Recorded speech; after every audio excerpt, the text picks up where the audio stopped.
Hi, Ron. Thank you for offering to answer emails. I have a quick question for you. I have to repair this grass catcher that I bought. It uses perforated aluminum welded to angle stock. I tried something similar some time back and it was a nightmare. I just kept blowing through the perforated sheets. Any suggestions, tips for me? I'm using an Alpha TIG 201. Hi Chris, thanks for the video idea. I've never welded perforated sheet before, but the quick answer to your question is just focus more heat down on the thicker part, get it puddled first, and then slowly start pointing up to the thinner stuff, and then just start welding. And if it starts chasing away from you, just get the heat back down. But like I said, I've never done this before, so let's see how it goes.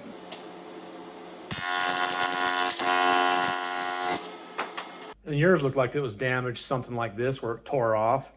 So if you just weld it back up, it's going to do the same thing. There's a design flaw. So what I would do in the case of your repair is I would probably just weld on a thicker sheet up front, drill it in a few spots, and sandwich it together with another plate on the back.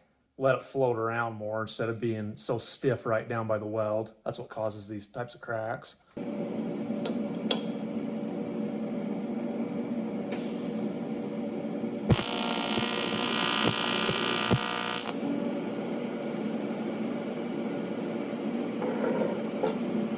Just get the puddle started down here and then slowly work it up.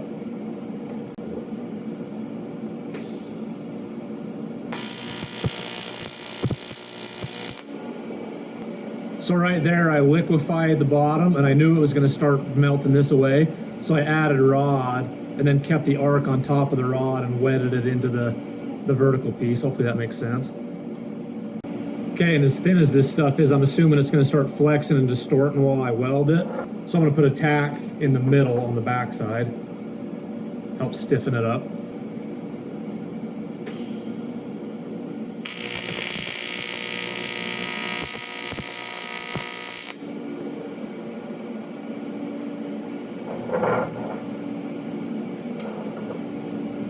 And since your question was about a repair, you have no way of choosing which way to orient this.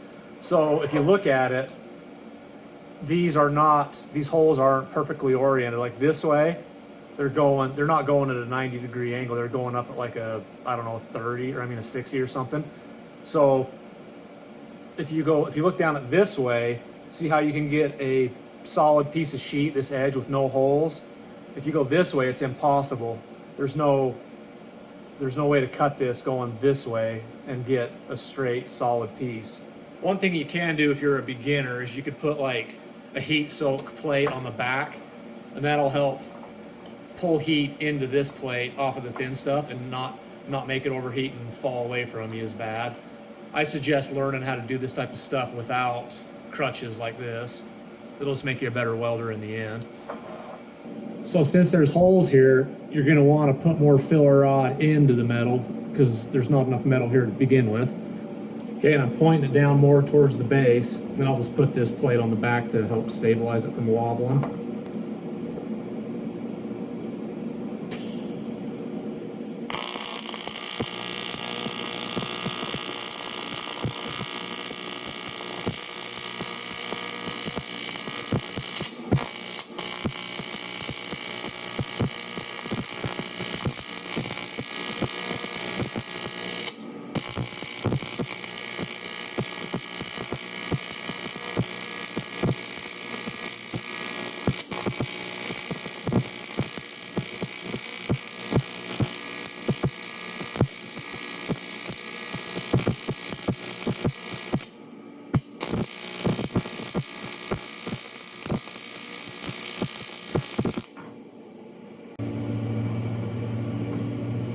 It's a little bit trickier than I thought it was going to be. See how it's burning out this circle and putting a hole here?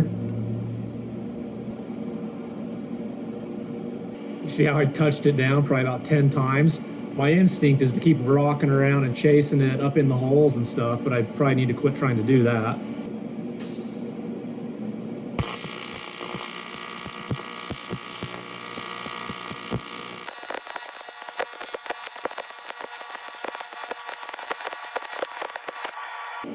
There, that last part turned out a lot better. What I was doing I was actually just hopping my cup along the perforated sheet, using it as like a bump stop, so I wasn't touching my tungsten, just going like that every dip.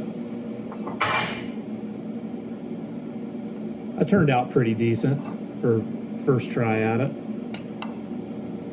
I think, at least. I don't know. You can see up here I was burning into this circle and opening it up, and then later I got going. I was just pointing it, you know, probably about that much of an angle, pointing it down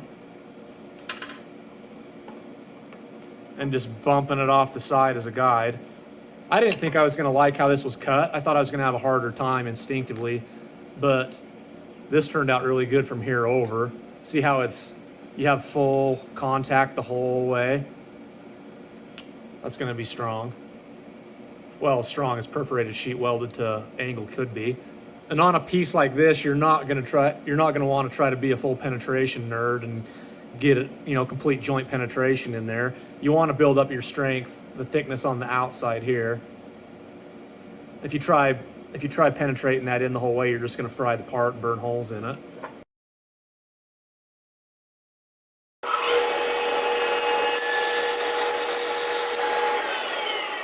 So that first weld joint, I had the plate sheared about halfway through the holes. And then this time I'll just do whatever random cut it is. I'll do it this way.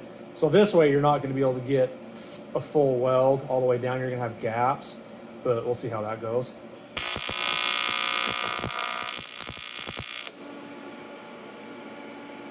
So I started the puddle out here, put some rod in it, kept the rod in the puddle, and walked both the torch and the rod up into this plate, so it didn't burn this away with just an arc without some mass. Same thing, tack the backside.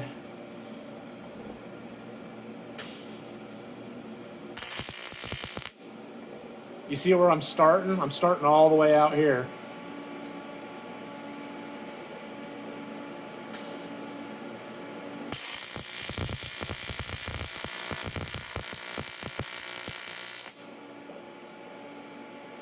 And just wetting it up into it.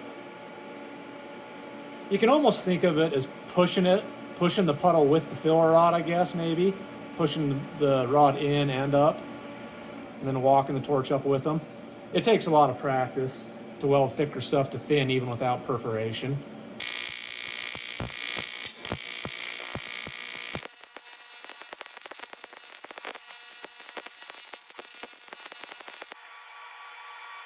So for me, the way this is cut is a little bit trickier than the first way.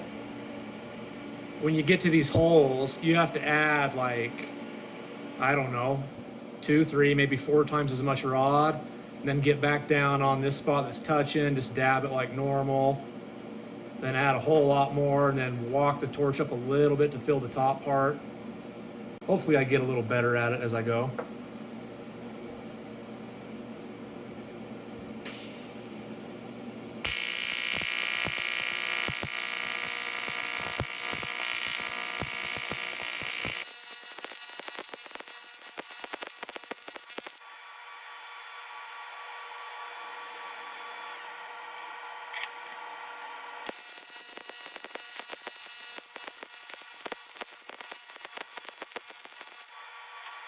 So as I'm going along, I'm welding the bottom part. I come to the middle of this, fill it in, raise the torch up, and then add more rod and fill the top in, come back down, move forward, up, down, forward. That's how that's working out for me on this one.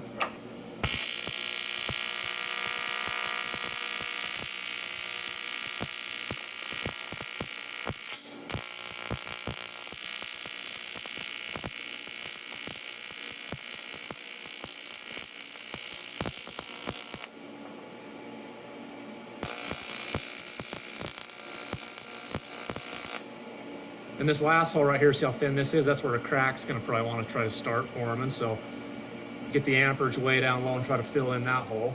Just start the puddle at the bottom and try to wet it up in.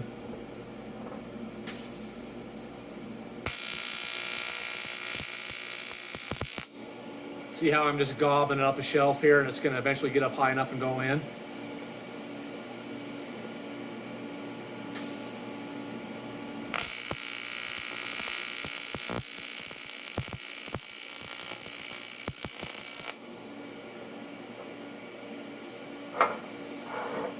and then come around the side here and touch that up.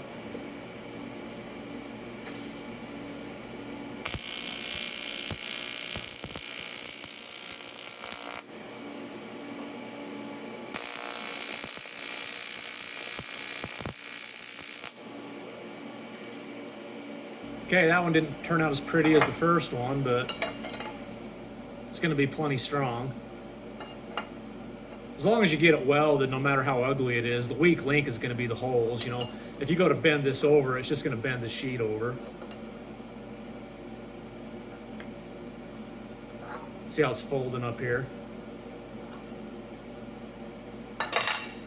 So some really good practice for you guys if you want to get good at this is just try to fill in holes and get it up off a surface so it'll overheat real quick and try to burn away from you.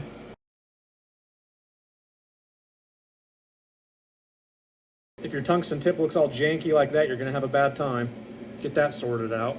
Thanks again for the video idea, Chris. So for something like this, I think it's kind of a bad design to be welding aluminum perforated sheet. You said it was a grass catcher for like a big mower, I'm assuming. So all that vibration is eventually going to fatigue and crack welds in aluminum this thin. So a better design for them to do would have probably been to not weld it and sandwich it with two pieces and then just bolt it in a bunch of spots. And that would have gave it room to, you know, flex a little more away from where it's bolted, a little bit more room for movement. Okay, quick ad time for my website.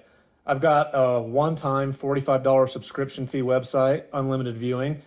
And if you like how my welds are and how my parts are that I build in all these videos, I've got a website that teaches you exactly how I do it. I've got arc shots from my point of view, welder settings, tungsten type shaping, fill rod selection. Everything that I use, I explain in detail why I use it and show how I use it. If anything isn't answered on the website, feel free to email me directly.